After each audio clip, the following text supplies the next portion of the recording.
आज के दौर में भले ही कैंसर का इलाज हर दिन आधुनिक हो रहा है, लेकिन अब भी कैंसर के साथ कई तरह के डर जुड़ ही जाते हैं। ऐसे में समझा जा सकता है कि जिन लोगों को इस बीमारी ने जकड़ा, उन पर क्या गुजरी होगी या गुजरती होगी।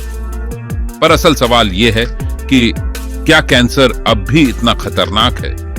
क्या कैंसर होने के बाद इसका इलाज होना मुश्किल है? क्या हर कैंसर एक बार ठीक होने के बाद लौटकर आ जाता है? कैंसर में स्टेज की अहमियत कितनी होती है? आइए इन सवालों के जवाब समझने की कोशिश करते हैं। आज किसी भी स्टेज में कैंसर का पता चलने पर इलाज शुरू हो जाता है। वहीं शुरुआत में पता चलने पर इसके पूरी तरह ठीक होने की संभावना काफी रहती है। कुछ एक्सपर्ट्स तो कैंसर को लाइफस्टाइल जैसी बीमारी तक कहने लगे हैं। उनका कहना है कि अगर शुरुआत में ही इसका पता चल जाए और सही इलाज शुरू हो जाए तो मरीज आगे की जिंदगी आराम से जी सकता है। ठीक उसी प्रकार जैसे शुगर और बीपी को काबू में रखकर लोग अपनी पूरी जिंदगी जी पाते हैं। कैंसर में इलाज के कई आधुनिक तरीके आज मौजूद हैं और इसमें लगातार नई खोज भी हो रही है। आइए जानते हैं क्या है कैंसर। शरीर में किसी भी सेल का अनियमित, असामान्य, बिना मकसद के बढ़ना और उस कोशिश में यह क्षमता होना कि वह एक अंग से दूसरे अंग तक पहुंच सके, यह कैंसर है। जब शरीर में 1 सेंटीमीटर का कैंसर का ट्यूमर बनता है तो इसका मतलब वहां करीब 1 अरब कैंसर सेल्स मौजूद हैं। हमारे शरीर में हर दिन कैंसर सेल्स बनते हैं। इनकी संख्या हजारों में नहीं, लाखों में होती है। कैंसर पैदा करने वाले इन सेल्स की हमारे शरीर के इम्यून सिस्टम से लड़ाई होती है और हमारे शरीर के सैनिक इन सेल्स को मार देते हैं। वहीं जब शरीर की इम्यूनिटी कमजोर हो जाए, जिसे इम्यून सिस्टम मैकेनिज्म कहते हैं, तो फिर ये कैंसर सेल्स जो बच जाते हैं वही इकट्ठा होकर ट्यूमर बनाने लगते हैं। आइए जानते हैं कि किस किस को कैंसर होने का ज्यादा खतरा होता है। नंबर 1, सिगरेट, तंबाकू, गांजा आदि चीजों का नशा करने वालों को। इसका सेवन करने वाले लोगों में आम लोगों की तुलना में कैंसर होने की आशंका 200% तक ज्यादा होती है। गुटखा, खैनी खाने वालों को मुंह का कैंसर और सिगरेट पीने वालों को लंग्स कैंसर होने का खतरा होता है। नंबर 2, शराब का सेवन करने वालों को लीवर का कैंसर होने की संभावना ज्यादा रहती है। Number 3, packed food, frozen food, junk food, burger, noodles आदि प्रोसेस्ड फूड का लगातार सेवन करने वालों को भी कैंसर का खतरा बना रहता है। नंबर 4, कोई खतरनाक रेज जैसे किरण, गामा रेज, एक्सरे की जरूरत से ज्यादा मात्रा या केमिकल आदि से संपर्क में आने वाले लोगों को भी कैंसर का खतरा रहता है। नंबर 5, बरसों तक जमीन, पानी, हवा आदि में फर्टिलाइजर्स, पेस्टिसाइड आदि के संपर्क में आने वाली चीजों को खाने वाले लोगों को भी कैंसर का खतरा बना रहता है। नंबर 6, बहुत ज्यादा वजन वाले व्यक्तियों को भी कैंसर का खतरा बना रहता है। नंबर 7, फैमिली हिस्ट्री वाले लोगों में कैंसर होने की आशंका अधिक होती है।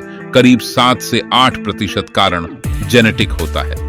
आइए समझने की कोशिश करते हैं कि कैंसर की अलग अलग स्टेज क्या होती है। आइए जानते हैं इसके क्या मतलब हैं। क्योंकि यह बीमारी खतरनाक है, इसीलिए कैंसर होने के बाद इसका जितना जल्दी इलाज शुरू हो जाए उतना ही ठीक होने की संभावना में वृद्धि हो जाती है। इलाज में देरी का मतलब है मरीज की मुश्किलों में इजाफा होना। वैसे कैंसर को 4 स्टेजों में बांटा गया है। पहली या दूसरी स्टेज, इसे अर्ली या प्राइमरी स्टेज भी कहते हैं। इस स्टेज में 85 से 90% तक लोग सामान्य सर्जरी से ही पूरी तरह ठीक हो जाते हैं। बमुश्किल 10 से 15% लोगों को ही दोबारा कैंसर होने की संभावना होती है। इस स्टेज में मरीजों का वजन कम नहीं होता, ज्यादातर मरीजों को दर्द भी नहीं होता, इसलिए लोग इस पर ध्यान नहीं देते। ऐसे में पहले बताए जा चुके असामान्य लक्षणों पर अगर वह 3 हफ्तों तक रहे तो जरूर ध्यान देना चाहिए। अगर ऐसे लक्षण हों और सामान्य दवाओं से ठीक ना हो रहे हों या ठीक होने के बाद भी बार बार हो जाए तो अलर्ट हो जाइए। तीसरी स्टेज, इसे इंटरमीडिएट स्टेज कहते हैं। इस स्टेज में मरीज को बहुत तेज दर्द और वजन में कमी होने लगती है।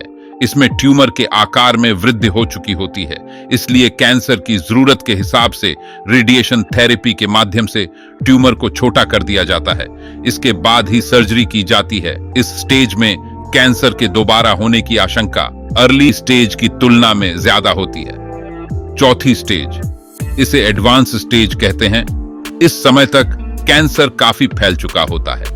इसमें पूरी तरह ठीक होने की संभावना काफी कम होती है, लेकिन मरीज को सही दवा और इलाज की मदद से 5 से 10 साल तक या इससे अधिक जिंदगी मिल जाती है। इस स्टेज का मकसद कैंसर को काबू करना न होकर जीवन को बढ़ाना और उसकी क्वालिटी को बेहतर करना होता है। कब लौट सकता है कैंसर? आइए डालते हैं इस पर एक नजर। किसी भी कैंसर के मरीज को कैंसर होने से ज्यादा इसके दोबारा होने का डर सताता है। कई बार कैंसर दोबारा आ भी जाता है। यह पिछली बार से ज्यादा खतरनाक भी हो सकता है। कैंसर की सर्जरी या कीमोथेरेपी के बाद भी सर्विलेंस टेस्टिंग के लिए कहा जाता है। यह टेस्ट एक अंतराल पर होता है। यह इस बात का ध्यान रखने के लिए होता है कि कहीं कैंसर फिर से तो नहीं हो रहा। मान लें कि अगर किसी को ब्रेस्ट कैंसर हुआ है तो पहली सर्जरी या कीमोथेरेपी के बाद उसे 3 महीने या 6 महीने पर डॉक्टर मैमोग्राफी के लिए कहते हैं। फिर यह अंतराल बढ़ाया जाता है। इसके साथ ही डॉक्टर जिस भी टेस्ट के लिए कहें उन्हें करवाकर डॉक्टर को जरूर दिखाना चाहिए। वैसे कैंसर की वापसी अमूमन 2 तरह के मामलों में ज्यादा होती है। पहला, एग्रेसिव ट्यूमर। अगर शरीर में बनने वाला ट्यूमर एग्रेसिव है यानी कि जल्दी फैलने वाला है तो इसके दोबारा आने की आशंका ज्यादा होती है। दूसरा, किस स्टेज में इलाज। यह पहले भी बताया जा चुका है कि अगर शुरुआती स्टेज में कैंसर का पता चल जाए तो ज्यादातर मामलों में यह पूरी तरह ठीक हो जाता है, पर इंटरमीडिएट और एडवांस्ड स्टेज यानी कि तीसरे और चौथे स्टेज में इलाज के बाद इसके दोबारा होने की आशंका अर्ली स्टेज की तुलना में कुछ ज्यादा ही बनी रहती है। खतरा टालने के लिए लाइफस्टाइल कैसी हो, आइए डालते हैं इस पर एक नजर। खाने में फाइबर की मात्रा ज्यादा हो, डाइट में सलाद का हिस्सा 50% तक हो, 1 या 2 फल रोज खाएं, घर का बना, ताजा और सामान्य खाना खाएं, तय समय पर खाना खाएं। मोटापा और वजन को काबू में रखने के लिए हाई कैलोरी डाइट से बचें। रात में 9 से 10 बजे तक सो जाएं और 7 से 8 घंटे की गहरी नींद लेने के बाद सुबह 5 से 6 के बीच उठ जाएं। हफ्ते में 4 से 5 दिन 1-1 घंटे की एक्सरसाइज करें और अपने आप को तनाव से दूर रखें। कैंसर होने से पहले शरीर देता है कुछ संकेत, इसलिए आंखें खुली रखें और इन संकेतों पर ध्यान दें। कोई भी असामान्य लक्षण जो हर दिन की रूटीन लाइफ का हिस्सा ना हो और वह लगातार 3 हफ्ते तक बरकरार रहे और सामान्य दवा या इलाज से ठीक ना हो या फिर ठीक होने के बाद बार बार हो जाए तो संदेह की अवस्था बनती है। नंबर 1, 3 हफ्ते तक कब्ज या दस्त जो पहले नहीं था, इलाज कराने के बाद भी ठीक ना हो रहा हो तो संदेह की अवस्था बनती है। नंबर 2, सामान्य खाने के बाद भी एसिडिटी, गैस, कुपच आदि हो और एंटासिड, डाइजिन आदि जैसी दवाएं लेने के बाद भी ठीक ना हो रहा हो। सीधे सीधे कहें तो जिन दवाओं से दूसरे सामान्य लोग ठीक हो जाते हैं, उन्हीं दवाओं को बार बार लेने से वह शख्स ठीक ना हो, ये बार बार हो, ये वर्षों से लगातार हो रहा हो तो संदेह की अवस्था बनती है। नंबर 3, लंबी खांसी हो, कई इलाज बदलने के बाद भी ना जाए तो संदेह की अवस्था बनती है। टीबी हो तो भी सचेत रहना है। नंबर 4, शरीर में कहीं असामान्य ब्लीडिंग हो, चाहे मुंह से, नाक से, स्टूल के रास्ते से या यूरिन से, तो संदेह की अवस्था बनती है। नंबर 5, मुंह में छाला बन जाए और यह छाला सामान्य दवा से ठीक ना हो या फिर बार बार आ जाए तो संदेह की अवस्था बनती है। नंबर 6, बिना सर्दी जुकाम के आवाज में बदलाव होना, बिना कारण 15 दिनों से ज्यादा फीवर है और दवा लेने पर ठीक ना हो, बार बार वापस हो जाए तो संदेह की अवस्था बनती है। नंबर 7, कहीं गांठ बन जाए और उसमें दर्द ना हो तो संदेह की अवस्था बनती है। नंबर 8, महिलाओं के प्राइवेट पार्ट से माहवारी के अलावा खून का रिसाव हो, माहवारी भी 4-5 दिन से ज्यादा चले, सहवास के समय भी अगर खून आए तो संदेह की अवस्था बनती है। नंबर 9, कई बार महिलाओं की ब्रेस्ट में गांठ कुछ हार्मोनल गड़बड़ी की वजह से होती है। उस गांठ में दर्द होता है, साइज कम या ज्यादा होता रहता है।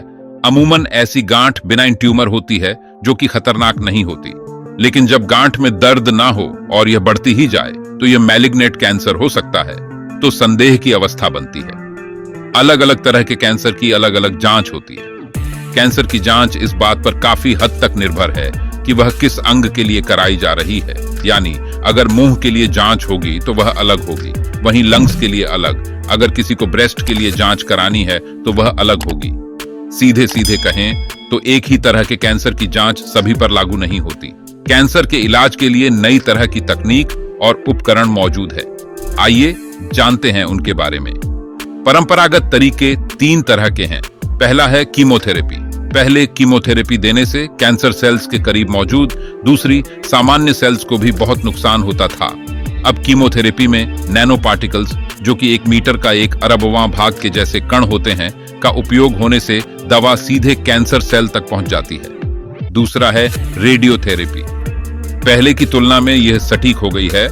इसमें मशीन से ट्यूमर पर कंट्रोल रेडिएशन डाला जाता है। तीसरा है सर्जरी।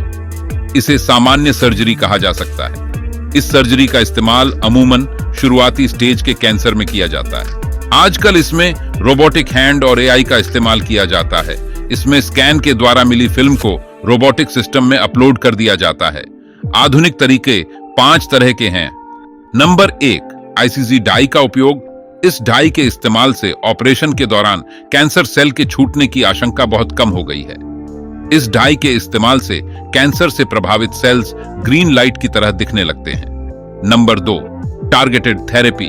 हर कैंसर सेल में एक खास तरह का रिसेप्टर होता है। इस पर काफी खोज हुई है और खोज करके नए नए रिसेप्टर खोजे जा रहे हैं। रिसेप्टर को टारगेट करके दवा पहुंचाई जाती है। Number 3, immunotherapy.